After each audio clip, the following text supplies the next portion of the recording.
keadaan matanya ini masih melotot. Ya Allahu Akbar, la haula wala quwata illa billah. Yang ada di dalam rumah itu matanya itu tidak mau tertutup. Bahkan bukan hanya sekedar mata yang tidak tertutup, matanya ini melotot.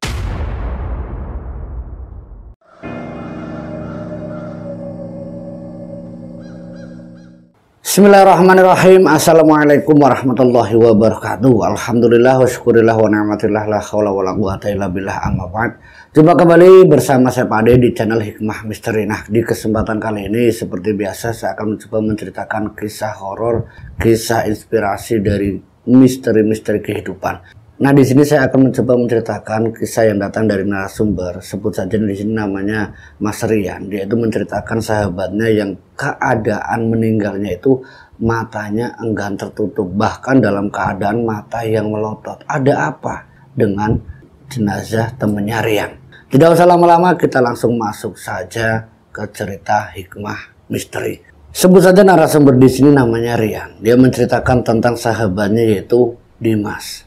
Dimas dalam kehidupan sehari-hari, sedikit cerita tentang latar belakang Dimas. Dia itu adalah seorang anak orang kaya. Nah, keadaan hidup dari Dimas ini terbilang dia itu ya tercukupi segala-galanya.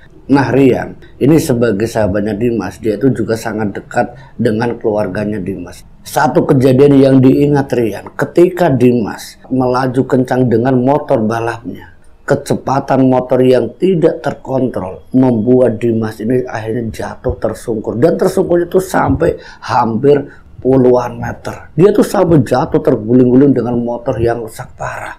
Nah, keadaan tersebut walaupun Dimas ini memakai helm, memakai alat yang serba penuh, ya ini kondisi kecelakaan yang menimpa Dimas itu bukan balapan seperti di sirkuit, ini balapannya itu di jalan umum. Dan saat kejadian banyak penonton yang menyaksikan ketika Dimas menghantam pembatas yang membuat dirinya terjungkal berbalik-balik sampai puluhan meter, membuat Dimas itu seketika meninggal dunia. Ya walaupun dia memakai helm, walaupun dia memakai baju balap, tapi yang namanya maut tidak bisa terelakkan.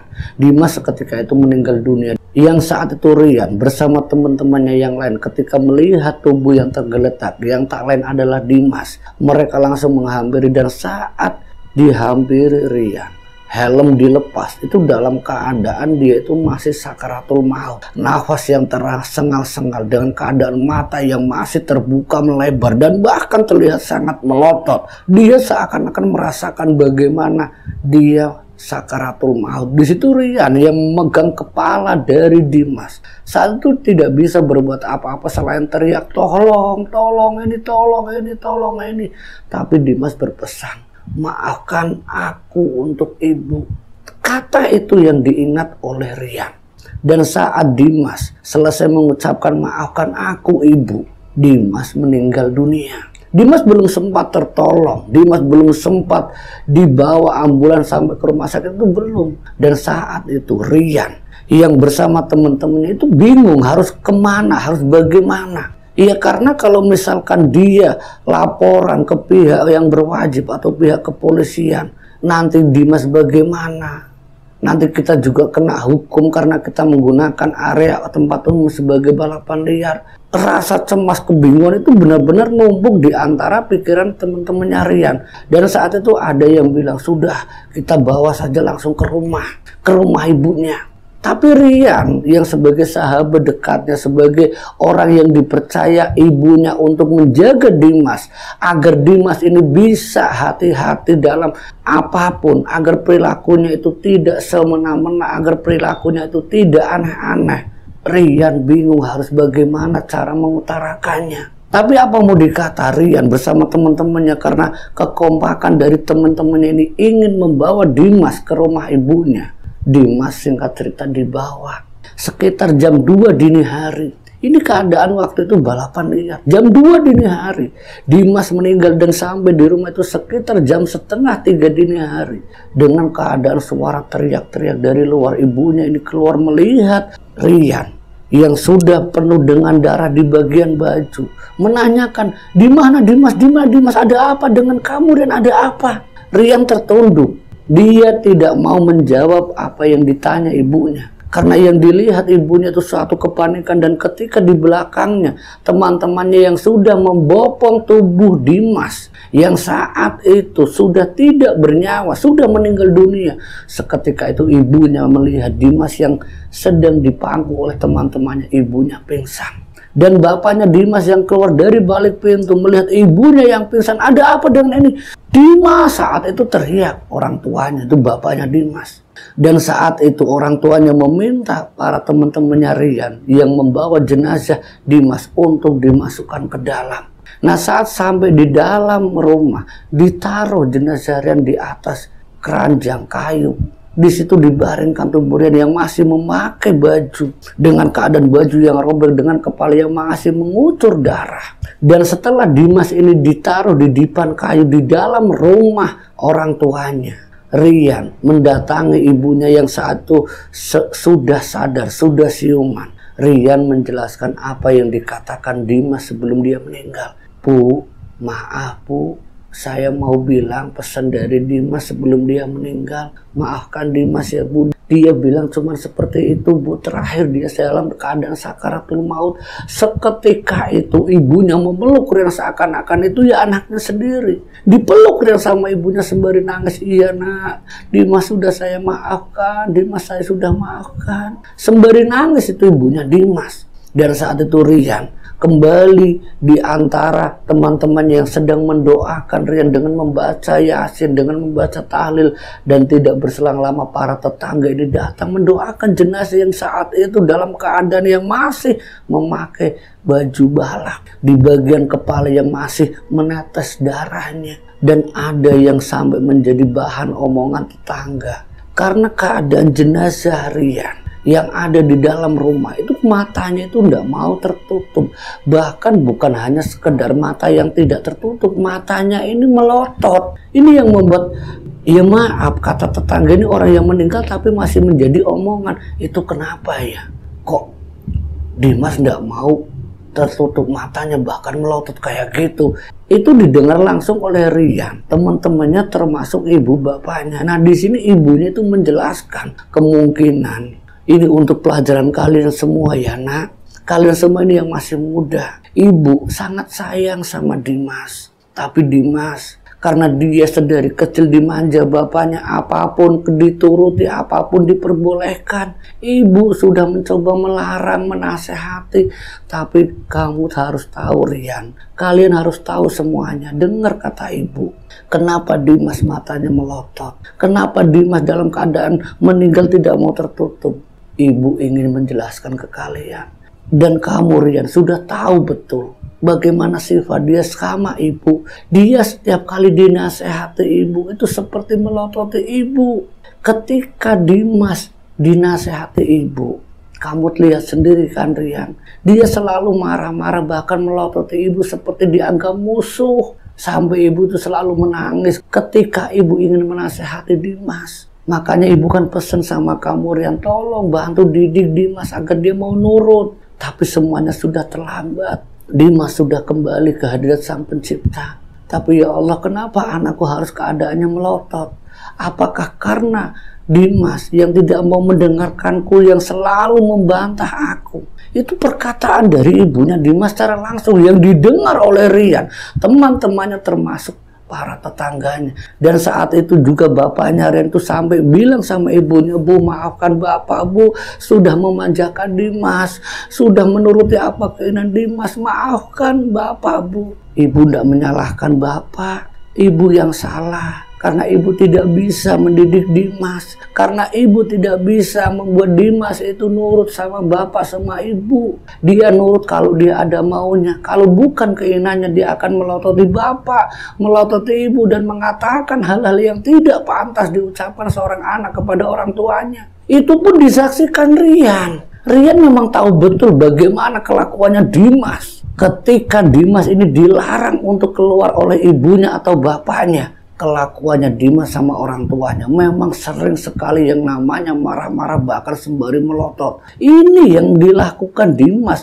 Kenapa dalam keadaan dia yang masih meninggal, matanya itu masih melotot. Dan singkat cerita, di pagi hari ketika Rian diminta bapaknya untuk memandikan jenazah almarhum Dimas. Di situ bersama teman-temannya dan satu orang yang sudah biasa memandikan jenazah itu seorang ustadz. Begitu herannya ketika jenazah Dimas yang dalam keadaan mata yang masih melotot susah untuk dipejamkan. Sampai berkali-kali usaha sang ustadz ini ketika dia memandikan, ya Allah, ada apa dengan almarhum ini ya Allah? Kenapa almarhum ini tidak mau untuk ditutup matanya? Ya Allah, mudahkanlah jenazah ini diterima di sisimu ya Allah. Itu didengar oleh Rian, sang ustadz itu mendoakan untuk Dimas. Tapi kenyataannya sampai selesainya memandikan jenazah ini, ketika masih dikafani juga, keadaan matanya ini masih melotot. Ya Allahu Akbar, la haula wala quwata illa billah. Dan saat itu Rian bersama para ustadz, para kiai yang juga sedang ada di rumah keluarganya Dimas menanyakan perihal tentang Dimas. Ada apa ini, Bu? Ibunya bingung karena ibunya sudah memaafkan, tapi kenapa Dimas yang anaknya tidak bisa menutup matanya dalam keadaan dia yang sudah meninggal? Dan saat kedua orang tuanya menjelaskan bahwa ibunya sudah memaafkan, bahwa bapaknya sudah memaafkan, sang kiai atau pak kiai ini datang menghampiri kedua orang tuanya. Bu, memaafkan itu bukan hanya sekedar lisan, tapi dari hati dan keridhaan seorang ibu untuk anaknya. Bolehkah saya nanya secara lahir batin ibu, atas nama Allah Subhanahu wa Ta'ala, sudahkah ibu memaafkan anak ibu? Sudahkah ibu mengikhlaskan apa yang sudah dilakukan anak ibu ke ibu selama ini? Pesan Pak Kiai, dengar segala hormat ibu. Apapun yang sudah dilakukan anakmu, dia tetap anakmu. Buruknya apapun anakmu, dia tetap anakmu. Orang yang sudah meninggal butuh ridho dan restu, juga doa orang-orang yang masih hidup. Ikhlaskan secara lahir batin. Apapun itu, Bu, ikhlaskan. Dan di situ orang tuanya, iya Pak Kiai, saya masih teringat betul bagaimana dia melototi saya waktu itu. Bahkan melempari saya dengan benda yang begitu keras dan mengatakan hal-hal yang tidak pantas diucapkan ke orang tuanya. Saat itu benar-benar membuat saya itu merasa sangat-sangat bersalah dan tidak mampu mendidik anak saya. Saya masih mengingatnya Pak Kiai. Dan saat itu memang saya pernah berucap dalam batin saya, ya Allah, sadarkanlah anakku, kembalikanlah dia sebagai anak yang soleh, anak yang mau berbakti kepada orang tuanya.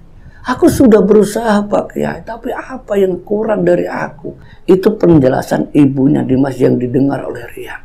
Dan saat itu Pak Kiai kembali menanyakan, sudahkah ibu memaafkan segala perbuatan anaknya ibu sendiri? Sudah Pak Kiai. Kalau sudah Bu, ibu datang dekati jenazah anak ibu, peluk anak ibu, dan ucapkanlah 2 kalimat syahadat dan diiringi sholawat Nabi dan juga istighfar. Insya Allah Bu, anak ibu bisa tertutup matanya dan insya Allah dia akan diterima di sisi Allah Subhanahu wa Ta'ala di alam kubur, yaitu di alam barzah. Dan ibunya Dimas pun mendekati bersama bapaknya, memeluk jenazah yang sudah dalam keadaan tidak bernyawa. Diusapkan tangannya ke wajah anaknya yang saat itu Dimas pun hanya menutup matanya. Mata yang terlihat tadi seperti menonjol yang melotot sudah tertutup. Di situ satu keajaiban bahwa di balik sakit hati ibunya ada belas kasih ibu yang tidak bisa terbalaskan. Dan apa yang dikatakan Dimas sebelum meninggal, maafkan ibu, karena kemungkinan yang dijelaskan Rian, karena begitu bersalahnya Dimas sehingga dia mengaku dalam keadaan sakaratul mautnya. Tapi Allah memperlihatkan bagaimana kelakuan manusia ketika di dunia sebelum jenazah itu dimakamkan di liang lahat. Allah memberikan satu gambaran bahwa setiap anak dan siapapun harus berbakti kepada orang tuanya.